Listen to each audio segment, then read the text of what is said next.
आपकी पुलिस जैसी हुई, आप भरोसा रखिए। रुक जाइए। हाँ, क्या हुआ क्या था पूरा बताइए। कल रात को मेरा भाई 8:30-9 बजे तक गया था मेरी माँ के लिए दवाई लेने।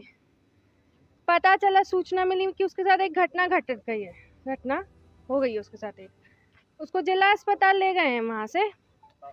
वहाँ पे बयान दे रहा है वो कि मेरे साथ प्रकाश आहूजा के द्वारा 4 लौंडों से मार खिलवाई है, और बोलते तू गुंडा बनेगा, ये करेगा वो करेगा।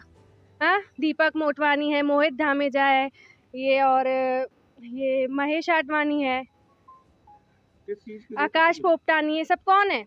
मेरे भाई से क्या दुश्मनी थी? क्या वो अपराधी था क्या? है, एक ही जेंट्स था मेरे घर में, मेरा बाप भी नहीं है, मेरा एक भाई था, बस मेरा एक भाई था।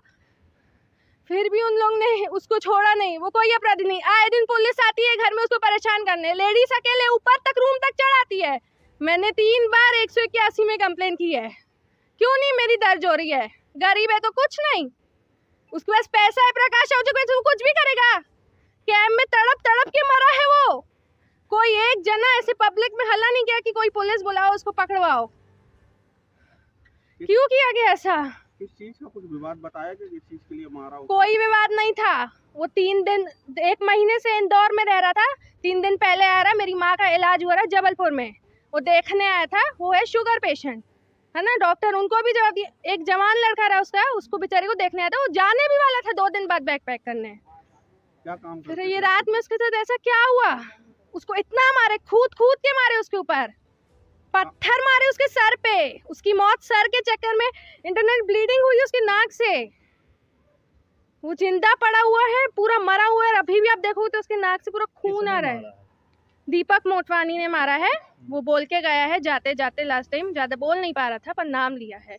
दीपक मोटवानी का, मोहित धामेजा का, एक वो ये आकाश पोपटानी का लेके गया है, और एक ये महेश आडवाणी का नाम लेके गया है, और बोला ये सब प्रकाश आहूजा के द्वारा किया गया है।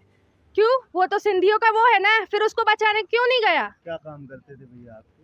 मेरे भैया जॉब करते थे इंदौर में। वो कोई अपराधी नहीं थे, आज तक उनका रिकॉर्ड पूछना, जेल नहीं गया वो। क्या नाम था? हाँ, रोहित चंचलानी। किस चीज में जॉब करते थे कुछ बताया भैया ने आपको? जॉब करते थे वो अपना रेस्टोरेंट वगैरह में कहीं जॉब करते थे। सीधा लड़का था, ऐसा नहीं था, न कमाना जानता था, क्या नाम है आपका?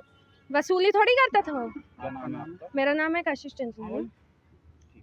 सर, जिस तरीके से एक मामला में मामला आया प्रकाश में, जिस तरीके से देखा जाए एक युवक की हत्या बताई जा रही, हत्या कर दी गई, अपहरण करके घर से उठाया गया, तो क्या इस कल मामला दर्ज नहीं हुआ था इस थाने में? ये मैं आपको बताता हूँ। कल रात में एक सूचना मिली कि कुछ युवकों के बीच में झगड़ा हुआ है, और जो आरोपी युवक थे उनने जो थे उनके पहले तो मृतक के खिलाफ एक एफआईआर पंजीबद्ध हुई। फिर जब जानकारी लगी कि वो जो आरोपी है पहली एफआईआर का, वो घायल अवस्था में है, तो पुलिस गई और उसको तत्काल जो है मेडिकल सुविधाएं सुविधाएं उपलब्ध कराने के बाद हम लोगों ने उनके घर वालों को सूचना दी। घर वालों को सूचना देने के उपरांत जो है, क्योंकि मृतक जो थे उस समय बयान देने की स्थिति में नहीं थे, मेडिकल जो ऑफिसर थे उन्होंने उनको रेफ़र किया, और रेफ़र करने के बाद वो जो थे तो जबलपुर में आज उनका जो है प्रातः में देहांत हो गया। जब मृतक के परिजनों से संपर्क किया तो आज वो पीएम करवा रहे थे, फिर उनको थाने तलब किया।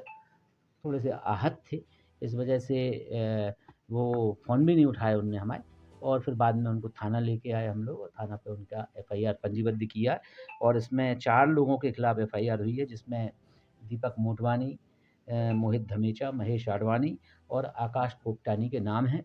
और मैं आपको बताऊं कि इसमें धारा 296, 115(2), 109(1), 103(1), 35 बीएनएस का मामला पंजीबद्ध किया गया है। और सामान्य भाषा में आपको बताऊं कि पुरानी जो हमारी आईपीसी थी उस हिसाब से इसमें 302 और 307 की धाराओं में अपराध पंजीबद्ध। दोनों के बीच में क्या विवाद क्या चल रहा था, जिस तरीके से इनका हुआ और ये सब चीजों का? इनका पुराना कोई विवाद है, और पुलिस ने चूंकि मामला इन्वेस्टिगेशन में लिया है, धीमे धीमे सभी मामले की परतें खुलेंगी। किसी तरह की कोई गिरफ्तारी अभी तक फिलहाल कोई गिरफ्तारी नहीं हुई है, लेकिन दबिश दी गई थी तो जानकारी मिली है कि अंडरग्राउंड हो गए। जिनके खिलाफ मामले कायम किए गए उसके अलावा भी अन्य लोग नाम लिए जा रहे हैं, तो उस पे भी कुछ संज्ञान ले रहे हैं आप? सभी पहलुओं पर, सभी तथ्यों पर जांच की जाएगी और विवेचना में जो भी तथ्य सामने आएंगे निष्पक्ष रूप से वैधानिक कार्रवाई सर की मृतक के ऊपर जो एफआईआर की गई थी क्या, और जो मारपीट का समय था वो क्या था? जाएगी। मृतक के ऊपर जो एफआईआर की गई है उस समय पे उनने अपनी एफआईआर में 9 बजे का समय दिखाया है, ठीक है, और जो हमारी घटना का समय है, ये वाली घटना, दूसरी वाली घटना, ये भी वही समय है। तो चूँकि मृतक के जो अभी एफआईआर जो करता है वो मृतक की बहन है, जिन्होंने बताया है कि उनको मृतक ने ऐसा बताया है। तो मृतक के ऊपर क्या धाराएं लगाई गई थी? मारपीट की धाराओं के अलावा मारपीट की धाराओं में मृतक की बहन ने प्रकाश आहूजा का भी नाम लिया है। सभी तथ्यों पर जांच की जाएगी। हमने आपको बताया जो भी है निष्पक्ष रूप से सभी तथ्यों पर जांच की जाएगी और जो भी होगा उस पर वैधानिक कार्रवाई की जाएगी। सर घटना कहाँ पे कारित की गई है और किन चीज़ों से बात की गई? घटना जो है, अब ये क्या है, मेडिकल रिपोर्ट अभी हमारे पास है नहीं है, क्योंकि पीएम रिपोर्ट जब आएगी उसके बाद सारी चीज़ें आएंगी, ऑब्जेक्ट क्या थे। बाकी जो अभी हमें जानकारी मिली है उसमें नॉर्मल हाथ मुक्कों से ही मारपीट है और पत्थर का बताया है, पत्थर से मारपीट है। और घटना स्थल जो है, जो हमारा कुम्हार मोहल्ला का जो तिराहा है, वहाँ से शुरू होके और कमला ज्वेलर्स तक का, नारायण बेकरी के पास तक का घटना स्थल है। तो इसमें क्या पैसे का लेन देन का कोई ऐसा मामला सामने आया है क्या? प्रथम दृष्टया देखा जाए जिस तरीके से अभी सभी तथ्यों पर जांच हम करेंगे और अभी प्राथमिक उसमें जब तक कि कोई हमारे पास चक्षुदर्शी साक्षी हम नहीं ले लेते हैं बयान, उसके पहले हम कुछ भी उसमें बोलो थाने पहुंचो बस। कोई दबाव नहीं है। हमारे स्थिति में कोई नहीं था। यही था हमारा। इस तरह की और वीडियो देखने के लिए हमारे YouTube चैनल को सब्सक्राइब करें और बेल आइकन को दबाना ना भूलें। यदि आप